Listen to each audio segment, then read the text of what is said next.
Gak mungkin aku kena COVID, begitu pikirku saat itu. Aku kan kerja dari rumah, selalu tertib melakukan protokol COVID apabila harus ke supermarket atau ke rumah orang tuaku.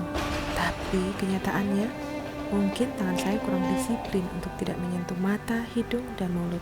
Atau mungkin suami saya yang begitu, atau mertua, atau teman-teman dan sanak saudara yang sesekali kami jumpai. Sebelumnya, selama 10 hari, saya sakit di rumah dengan gejala demam tinggi, sendi-sendi sakit, lidah terasa pahit, dan batuk ringan.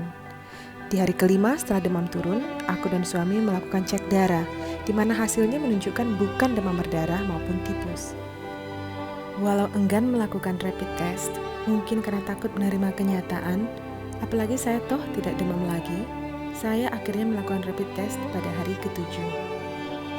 Dan hasilnya non-reaktif.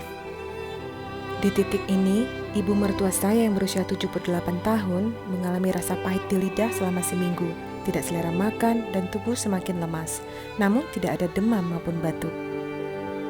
Karena gejala ini tidak terlihat berbahaya, maka tidak ada tindakan medis yang lebih lanjut dilakukan selain beristirahat.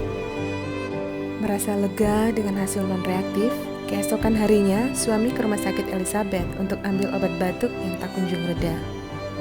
Oleh Dr. Budianto, suami diperintahkan untuk melakukan CT toraks, di mana pada hasilnya terlihat bercak-bercak yang sudah meluas ke kedua paru-paru. Karena rasa takut, kami memutuskan melakukan swab test keesokan harinya. Dan hasilnya positif. 4 Juli 2020, sore itu kami masuk ke rumah sakit Elizabeth Medan.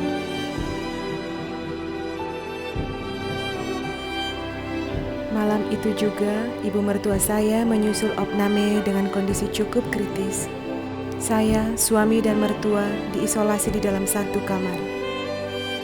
Perasaan cemas dan takut semakin bertambah setelah berjumpa dengan para perawat yang lengkap dengan APD-nya. Perawatan dimulai. Infus dipasang dengan ditusuk-tusuk sampai mendapatkan antibiotik yang sesuai untuk masing-masing. 3 kali sehari, rata-rata ada 10-14 butir vitamin dan obat-obatan yang harus dimakan. Dari infus dimasukkan vitamin C dan disuntikkan antibiotik. When I find myself in times of trouble, Mother Mary comes to me, speaking words. Hari kedua isolasi adalah hari yang terberat buat saya. Menghibur diri, saya bernyanyi. Hari itu saya mendapat info hasil rapid test anak-anak saya yang dijaga oleh keluarga. Hasilnya reaktif. Saya juga mengkhawatirkan status anggota keluarga yang lain. Rasa takut dan sedih yang teramat besar membuat kondisi tubuh kami juga drop. Suami dan mertua mulai diberikan oksigen. Diare saya juga mulai memburuk. Untunglah keluarga dan teman-teman selalu mendoakan dan memberi support. Berdamai dengan situasi yang sedang menimpa keluargaku tidak mudah. Tapi pesan dari Dr. Joseph menjadi pengingat dan penutup untuk hari kedua.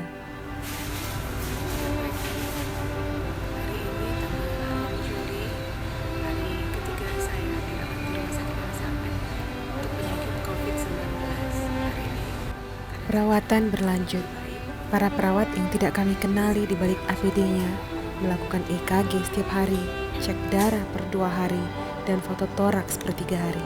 Perawat juga mengantar makanan yang sehat, juga makanan-makanan tambahan yang dikirim oleh keluarga. Setiap hari perawat juga menyuntikkan obat pengencer darah ke perut suami dan mertua. Selebihnya, kami bertiga harus saling support dan membantu satu sama lain. Berdoa, memotivasi, khususnya dalam merawat ibu mertua di tengah keterbatasan para perawat. Selama perawatan, tangan sering nyeri karena membengkak dan infus dipindah berkali-kali.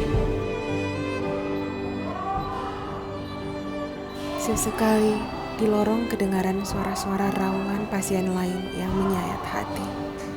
Doa pendek kupanjatkan untuknya.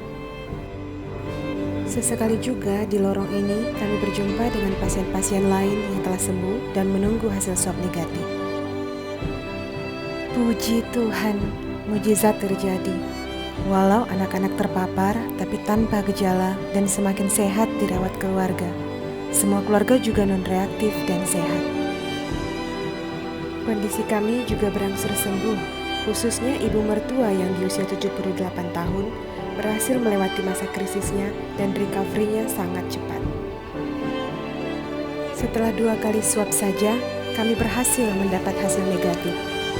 2 minggu lamanya saya di rumah sakit, keluar lebih dulu dari suami dan mertua yang menyusul beberapa hari setelah itu. Jangan lengah, virus ini memang berbahaya. Jangan takut, dengan deteksi awal dan perawatan yang benar, virus ini bisa dikalahkan. Dengan setulus hatiku, aku mengucapkan puji syukur ke Yesus Kristus. Terima kasih kepada seluruh tenaga kesehatan yang berjuang di garda depan melawan COVID.